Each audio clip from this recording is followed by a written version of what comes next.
G'day everyone, welcome to the Unbox Your Gift podcast. I'm your host Rita Joyan. We are on episode number 65. Yes, we are. Episode number 65. And welcome, a big warm welcome to you for this joining us on this podcast series because it's quite an important one. I've been receiving questions throughout the week on one specific question. Yesterday, today, and it came up again. So I'm going to be answering that. And that is, how do you find your purpose? How do you find your purpose? Or how do you get clear on your purpose? Have you ever wondered that? What's my purpose? And what I find more often than not is purpose is not what I've recognized in the people that I have interviewed, in the experts that I've interviewed on the podcast series, is they didn't kind of have inspiration come down onto them. You know, like a purpose kind of shines on you. That can happen. But predominantly a pattern that I've recognized through my experts and through this series that I've been doing interviews, and you would have heard yourself, is that purpose is really through the engagement of passion.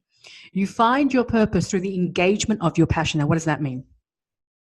If we take a look at someone like Kenton Lee was the founder of the shoe that grows. He created a shoe that grows with a foot, like incredible technology. And yes, it does that. Now, how did he come across that idea? His purpose was really, he saw a kid who didn't have shoes, and he thought to himself, well, how come that kid doesn't have shoes? And the guy that was the administrator of the place that she was living in said that, well, these are orphans, and obviously that it's not that she doesn't have shoes, she has shoes, but as a kid, she outgrows them so quickly, and we only get a certain amount of shipment coming out to us. So it's hard to keep up with as the kids grow, to keep up with the shoes. And he's like, well, wouldn't it be amazing if there was someone who could create the shoe that grows? Now let's break this down. He was involved in doing what he loved, or in that moment, his interest was helping, volunteering. He was across the sea volunteering in Africa, in Kenya. And as he's in his passion, doing what he wants to do right now for that moment, he recognizes and he just thinks, why doesn't this girl have a shoe? Well, what if there could be an invention about how a shoe could grow with the foot? And that's all it came to. And so it took him 6 years to create the shoe that grows. But his purpose emerged in creating this invention. But additionally, not only does he create the shoes, so for example, if Ethiopia need a batch of shoes to be given to them, the shoes will be manufactured in Ethiopia to create a job market for the locals. And then the locals benefit from having income plus a product that helps the end user, and so that the kids there can have a shoe that grows. Now they're for adults as well, but obviously more for kids because it's a shoe that grows. His purpose of being able to have an invention that is so incredibly like the shoe that grows, so incredibly like far left of field that you can't even imagine. The fact that he would create the idea to find a way to manufacture the shoes in countries that need the jobs and then distribute those very shoes to the same, all that is his purpose. His purpose is helping humanity through shoes. Yet he didn't recognize that purpose one day, one morning. He just kind of woke up and thought, the purpose came, it came in terms of, it was like a slow movement, but he had built the momentum. So as you engage in passion, your purpose reveals itself to you because you see where the passion is really needs to be recruited. Because before the shoe that grows, Kenton Lee just wanted to be able to go somewhere to forget about, when in his interview, he said he had a really bad breakup, one that really made him sad. And all he wanted to do was just get away from everything. And in doing that, doing just what he needed in that moment, going and volunteering, that was a passion then. He was able to just, as you evolve, so too does your passion, so too does your purpose. Everything started to fall into place. But it was only through the engagement of his passion. Let me give you a second example. Monica Viella. Viella. My apologies, Monica.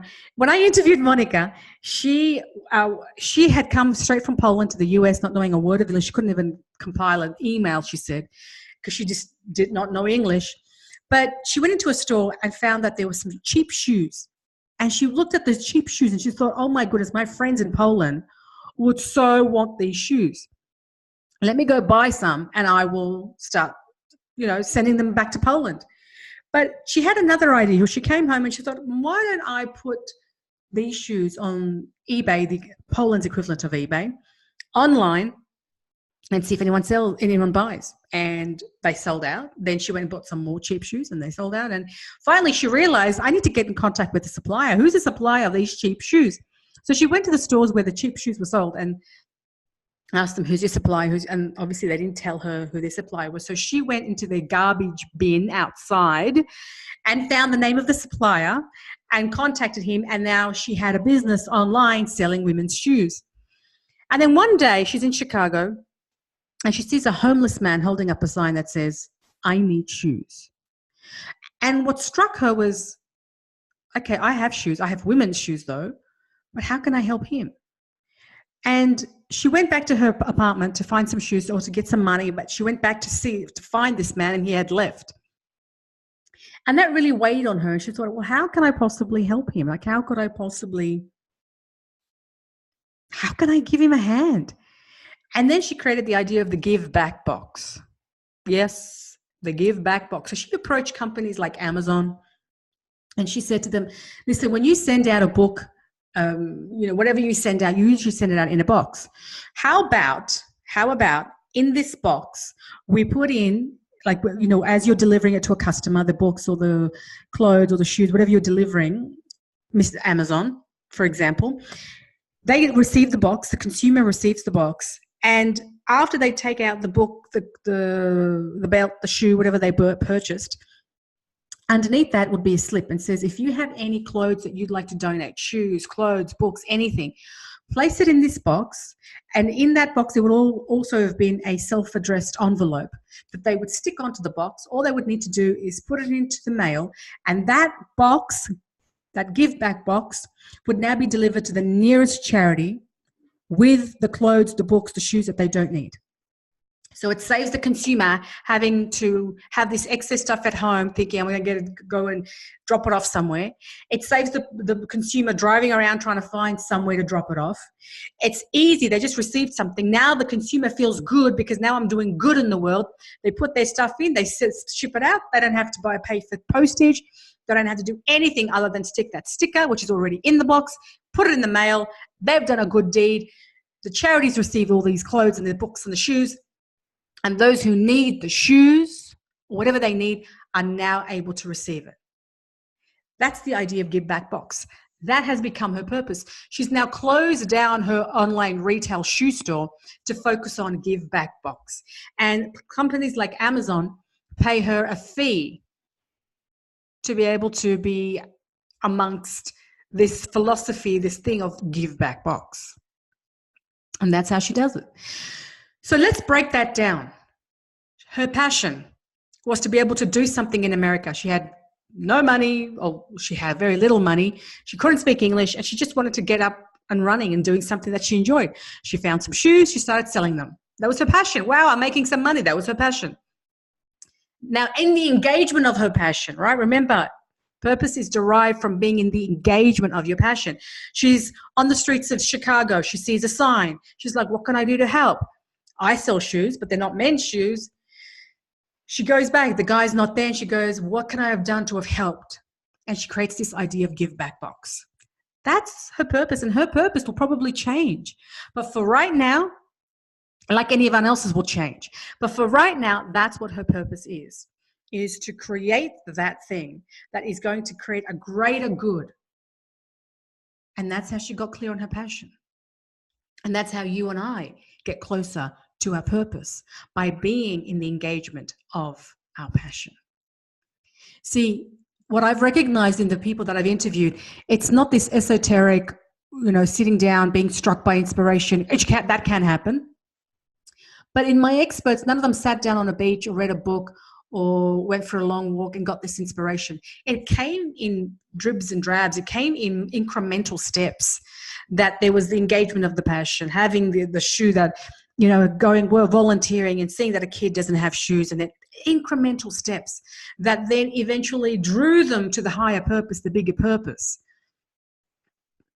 that really served beyond their own self-interest. And that's what really purpose is. Because the question is really purpose is, how do I give beyond my own self-interest, right? Like that's really what purpose is. How do I give beyond self-interest? And when you can get to that level, that's when it reveals to you what you should be doing. But that revelation is only really, I've seen, identified, or you can only really see that when you are engaging in that thing that lights you up, wakes you up, keeps you up, makes you feel alive.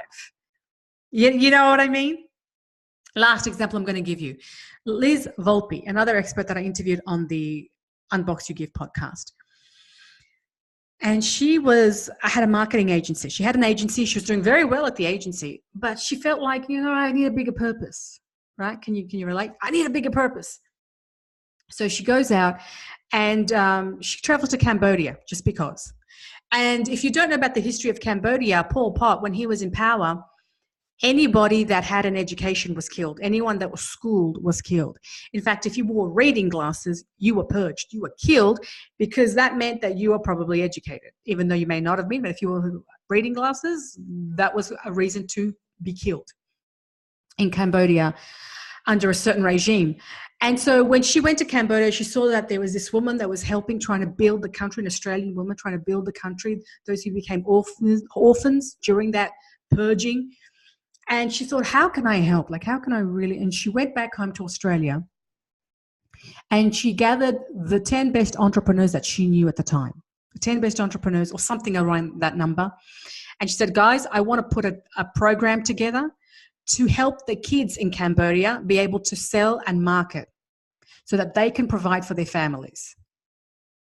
And all of them were in. All of them were like, yep, let's do that. So she puts the program in place.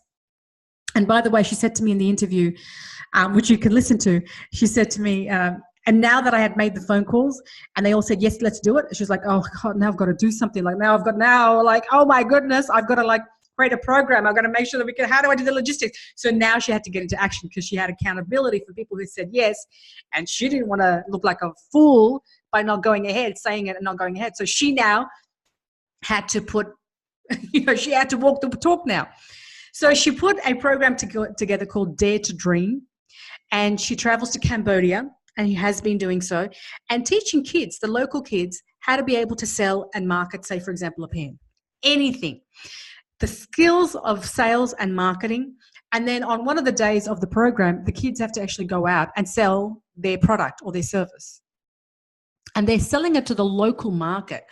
And the local market in Cambodia, they're not earning dollars. They're not earning a lot of money. It's just very little money. And if they can sell to a population who already don't have a lot of money, then you can imagine what these kids can do if they go touch the Australian market or the American market or the Canadian market. It's huge. And so she goes out and gives these kids an understanding of what being an entrepreneur is, of one understanding of what being in business is, and for them to actually experience a way of coming out of poverty without having to resort to anything that would jeopardize their safety or their security or their just self-worth, right? And so let's break that down. Liz's passion was having marketing. She was in a marketing agency. She created one and was doing very well in one. Then she had a feeling of, I need a bigger purpose. Okay, I've made the money. There's only so many cars she can have. There's only so many houses, only holidays. She had that. So what's the next step now? Remember, she's now reaching to her next step of evolution of her passion. And as such, her purpose is going to change. So she goes to Cambodia just because, sees what she sees and gets this idea because she's in action. She's in the pursuing, right? She's still in her passion. She's still doing things. She's not sitting down. She's still in the engagement of her passion, right? And then she said, well, I know marketing. Let me teach these guys in Cambodia, these kids, how to market and sell a product so they can stand on their own 2 feet. In the engagement of her passion, her bigger purpose came out. And that's the kicker, right? That's the kicker, that we can just ponder, we can think, but it's the thinking can only get you to the same level of standard or the same mindset that you're at. If you're just thinking about what your purpose is or what your passion is, You're just going to go to the same place over and over again because your mind hasn't been lifted. Your mind hasn't been expanded to go to a place where it hasn't been before. So you need to continually engage in that passion so that you can be stimulated to a place you've never been before, called your purpose. Does that make sense? It's really, that's all it is about. It's about purpose is nothing more than you being in engagement with your passion. And as such, the purpose reveals itself to you. And none of these guys, their passion in the beginning wasn't to create a shoe that grows or Dare to Dream project or the Give Back box. Their passion wasn't that. The passion was just, I need to make some money. I'm in America now. I can't speak English. I know I found some great shoes. Let me go sell the shoes. That was it. Kenton Lee, I was having a bad time back home. He was like, he was struggling, and he went somewhere else to kind of just chill and get away from it all. But he's in that engagement of passion. He wanted to help and volunteer. Liz wanted to just go to Canberra just because she had marketing skills, and she married the two up together. Vonica Viella with Give Back Box, she sold shoes. She says, I can teach someone else. It's just, see, it's just churning and churning and churning. And I know I said that was my last example, but I just want to give you a taste of a different side of passion and purpose. One of my other experts, Christina, I interviewed her, and she, from memory, she has 7 children from the ages of 4 to 14, and she homeschools them. Wow, right? Like just to homeschool one kid is like big deal. And then 4 to 14, like that's just, mother of the year kind of, ambition. And so she used to be a school teacher. And so I said, why do you homeschool, knowing that you're a school teacher? Like, why do you choose to do that? And she said, look, when you're at school, the school curriculum, the teachers are taught or guided to teach in the middle. If you're super smart at a particular subject, the school can't cater to that because the school has to teach, the teacher has to teach in the middle. If you're struggling with a subject, well, it's really like, okay, the teacher can only teach in the middle. There's 30 students in the class. The teacher can't cater to everyone's individual needs. So you teach in the middle, and if you're struggling, it's too bad. If you're excelling and you're getting bored, oh, too bad. It's heading towards the middle. And she said that her son, after homeschooling him, he really excelled in maths. So whatever maths class he was doing, he would have been at school. He was being able to, be 2 years ahead of what was being taught. And she said that she could only cater to her son's needs, being so good at maths, by homeschooling him, because she recognized that passion in him for maths. She was able to cater for that by giving him accelerated, advanced work, whereas in school he wouldn't have been able to get that. And it's recognizing their unique gifts that enables her to homeschool and accelerate those strengths that they have so they can really double down on it. And the other thing she said to me was that, being a school teacher, my best was being given to other students other than her own children, and her own children's best was being given to her teacher during the daytime. And she said, I just wanted to give my all and my best to my kids, and I wanted my kids to give all their best to me. And hence she started homeschooling. So her passion was to teach. She was doing that. She was doing that, right? She's in the engagement of her passion, and her purpose came out that actually her kids need more of her time and her insight than others. No, she felt that was more worth her while. And therefore, she went and started homeschooling, and now she has her own home business that she does as well on the side of that. So homeschooling and having a business, that's like huge stuff, right? But that's how passion and purpose collide, come together. They marry each other. So I shared that example only because you might think you need to create the next shoe that grows, or the Give Back box, or a Dare to Dream project. Well, no, purpose is just what is it what you engage in, that you love, your passion, and what's the bigger purpose? What's that thing beyond your own self-interest? That's what purpose is. Purpose is that thing that is beyond your own self-interest. And when you can garner what that is, that's when you work towards it, and that's where the greater gift, the value, and all that stuff come in. I've got a itchy nose, guys, sorry.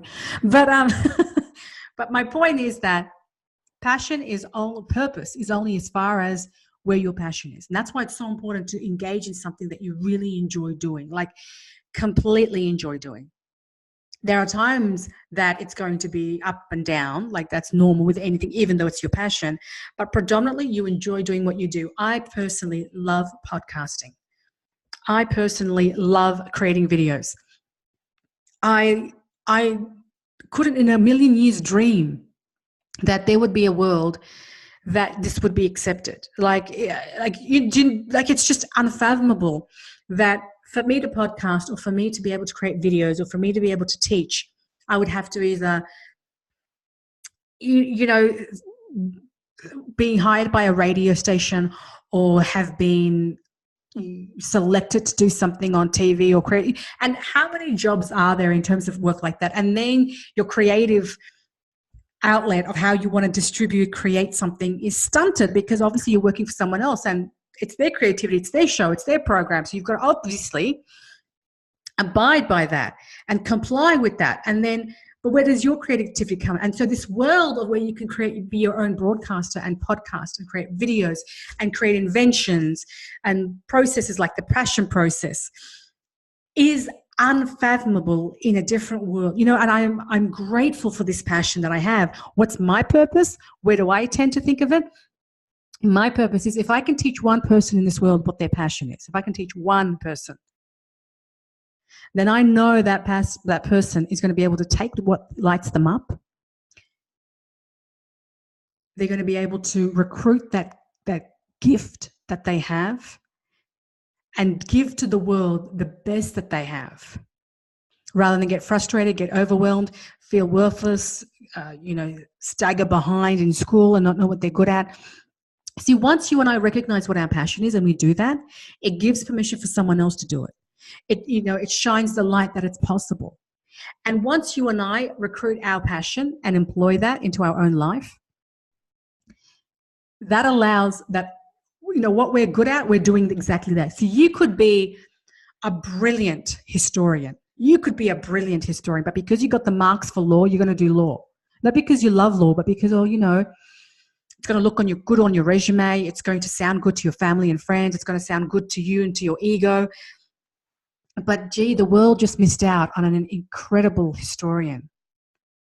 The world just missed out on the person that's going to interpret the world and interpret events, because the past, what happens in history repeats itself, right? You know what I mean? So if we can deploy, in my belief, in my purpose, if I can get one person to be able to find their passion, to identify it and pursue it, then that person is going to deploy their skill sets in the right way. We're going to get the best of that person. They are going to get the best of themselves. And the world will be much better, because that person is in something that they love to do, and therefore the world needs that. Right? Just like if you got the marks for something, or you got the job for something, but really your passion is somewhere else, that's a total loss for you and for the world, because you could have been the best at this. You could have, your insight, your understanding, your experience, your interpretation, all adds to the flavor that you could bring to that role, to that work, to that job. And therefore, if we all deploy our passion where it needs, where we know, where our heart inclines to, then that just creates a world where we're not suffering from the overwhelm or the lack of meaning or the lack of purpose, right? Because that's what we really want. Why do we work so hard at school, at work, to study? Because we want meaning. We want to be adding value. We want to be able to do something with our life. We want to create something. We want to help. And yet, when we don't abide by that God-given direction inside us called our passion, when we choose to ignore that, that's when we go through and really serve things outside of us, like title and prestige, and nothing wrong with any of that. But it's the disconnect in our alignment. It's the disconnect in our soul. And if I can teach one person, then that's my contribution. And the way I teach that is through podcasting, making videos, having created the passion process, teaching. Those are the ways. And if I'm on Instagram, if I'm on Facebook, if I'm on Twitter, and by the way, if you're on those, make sure you follow me, connect with me, so I can tell you and be in the forefront of your mind, to keep allowing you to know that the passion that you have inside of you is unique to you. And if you could just recruit that, and just believe in it. If you could just believe in that, you will get closer connected to your purpose than you will ever do reading a book, doing another degree, going to another seminar. You know what I mean? Like, if you just listen to your own soul, it's whispering. And if I can show you through these podcasts, through the videos that I do, how to listen to those whispers, then that's my purpose. And my purpose will change as I will as a person. And that's normal. But for now, right now, that's how you understand your purpose, is this through the engagement of your passion. So I hope this has helped you. I hope this has clarified for you that purpose is nothing more than just staying engaged with that thing that lights you up and following it where it leads. And following it where it leads. Don't force it because you're looking for something and you're just putting pressure on. Allow it to reveal itself. And it does. In time it will. It has for everyone, for everybody, every single person. So wherever you are in the world, whatever you're doing, I hope this has been of benefit. Please like it. Please share it for someone that needs to hear it. And I'd love to hear any questions you have about it, any responses you have, any ideas that you'd like for me to be able to address for you on this podcast and in future videos. So if we are not connected on Instagram or Facebook or Twitter, look me up, Rita Joyan, Unbox Your Gift. I'd love to connect with you and together to know that life is a gift, and by staying connected, let's unbox it together. Have a beautiful day.